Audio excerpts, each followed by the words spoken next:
Quiet Place 2 is the continuation of the great lie that the world is overrun by aliens with super sensitive hearing just so adults can get kids to shut up for like, I don't know, 2 seconds.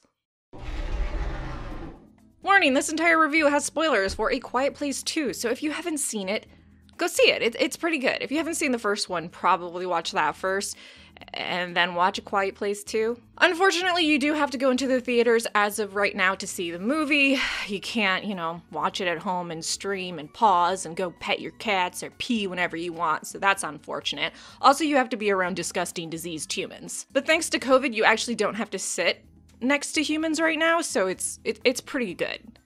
They'll space you out, so don't worry about it. I love the opening where we got to see how the aliens came to Earth, and honestly, I would absolutely love an entire movie of like the first week of them crash landing or landing on Earth and wiping out humanity. Just massacring everyone. Show them dropping down in an elementary school and just hunting those kids down. I know it's supposed to be a mystery. I'd like to learn more about the aliens. To me, they kind of seem like the biological weapon you send to a planet first to wipe everything out, because if you look at them, they're just killing.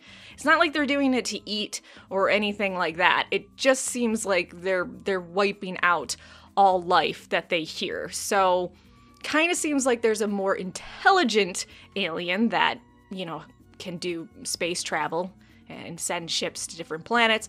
You send them first, they wipe out everyone, and then they come down and do whatever they're gonna do. Or maybe I'm wrong. Maybe they're just an invasive alien species and they love killing. But yeah, we should get an entire movie of them coming to Earth and it being the first few days. People love murder porn, so I feel like that movie would do really, really well. I kind of like that Lee saw that his wife and 2 kids were in a car accident and he didn't go help them. He just went to Reagan and was like, all right, we gotta get the fuck out of here. We can tell which one of his kids is his favorite. I mean, I get he has a responsibility to his kid and he felt like he was doing the best thing possible, but if I saw my significant other and my other kids in a car accident, I'd kind of want to go help them out.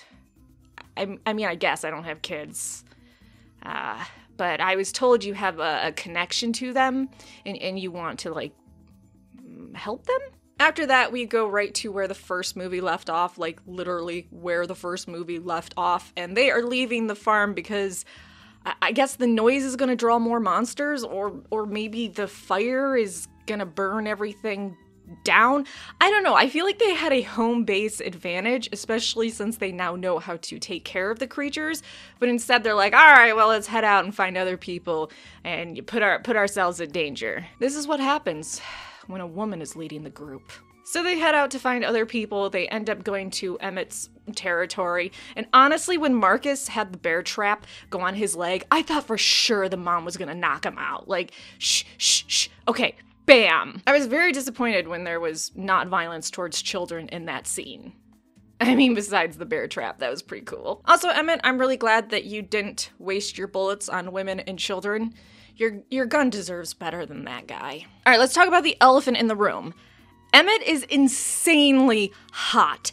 My God, I couldn't stop staring into his beautiful eyes. Jesus Christ, is that man gorgeous. I thought for sure there was gonna be a twist that he decided to kill his wife because there wasn't enough resources and she was being too loud and nagging.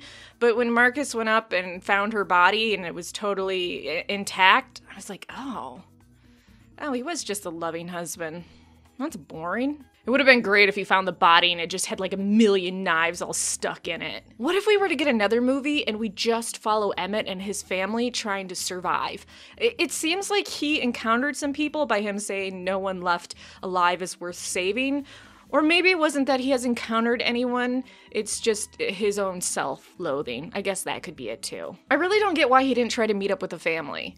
Maybe he just didn't want to share resources, but I don't know, it just seems a little stupid. I guess grief can twist your mind, but the whole area seems very small, so there was never any point where they cross paths during resource runs. Seriously? Maybe it's just he's a super coward. I don't know. I really like that we got to see 3 different adventures at once, and honestly, the transitions between the different groups was it was seamless. Seriously. those transitions were tight. It's one of the very few times that I was watching a movie and I had to stop and appreciate, though again, I couldn't pause it and pet my cats and go pee, appreciate the transitions. So let's talk about the three groups. First, Marcus. I feel like we always have a kid that has to fuck it up for everybody else. What was the plan? You're gonna go climb up with your binoculars to see if your mommy's coming back? Fucking man up! Actually, that's a very toxic thing to say to males. Please don't say that to them. That's not good. When he was in that chamber, I thought he was going to take the oxygen just for himself and let the baby die. I was thinking, man, are we gonna watch a baby die on screen? But once again, Hollywood is a bunch of cowards. I like that Evelyn's journey was just no problem. She's a veteran of this shit. She just goes, gets what she needs, comes back, and the only time there's problems is because she comes back and her kid created them. Which is why I don't have children. Just in case there's an alien invasion. Just feel like they'd cramp my style. I'm just joking. I would be killed, like, first day. Emmett and Reagan. I really loved seeing the train and how the aliens just ripped it apart. Can you imagine the first day and them jumping on these loud-ass trains and ripping them open and just fucking killing everyone? I was shocked that it took so little time to get to the docks. It felt like they were there. And I know she said it was just a day trip, but I guess I'm used to when there's a goal destination, it taking a while, but it was just like, boom, hey, we're at the docks. Oh, okay. Now I have some problems with the hobos at the dock. You're telling me that they never heard or saw those people on the island and thought, we should raid that island and just like murder everyone. They never thought we can start a sex slave colony? Nothing? If I was a hobo dock reaver, that is the first thing I would do. So 0 out of 10, very disappointed in them. On the island, I was shocked that it didn't turn out they were evil people trying to lure them to the island. I guess I'm really jaded from other apocalypse stories and like The Walking Dead, where if someone's like, oh, sanctuary, it turns out they're just psycho cannibals. Also, I guess I'm a little jaded because we're in a pandemic and humans can't do just basic courtesies for each other because they're selfish cunts. So the alien just chilled in the boat and floated to the island. He got in the boat, chilled in it long enough, ended up at the island. Maybe he got knocked out during the fight and he woke up? Seems a little silly. And honestly, I expect a lot of realism from my fictional apocalypse alien movies. This is so bad, but every time I see him, I just think of who? From Star-Lord. He's been in so many other amazing movies and he's such a great actor, and I hate with just every ounce of blood in my body, fluid in my body, I forgot what the saying is. I hate that I just think of who? Also, did you know he was the wizard in Shazam? And I want to point out, he only died because he wanted to go back to help kids. See? Do you see what this movie is preaching? So what, now they're just gonna blast the noise and start killing the aliens and they're gonna travel around and teach other people this is how you kill them? I really hope that this is just a biological weapon sent to wipe out Earth and then the real aliens come down.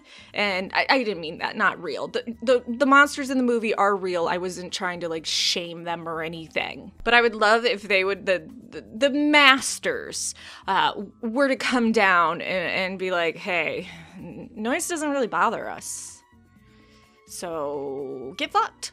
It just seems a little xenophobic to me that they're gonna go around killing these creatures. I don't know if a sequel to this sequel is planned, but Emily Blunt did say that her husband has some ideas for a third film, so fingers crossed. I give this movie 8.5 out of 10 T-Rexes. If you're wondering why T-Rexes, I don't know, who gives a shit? Like, subscribe, and come back for all this.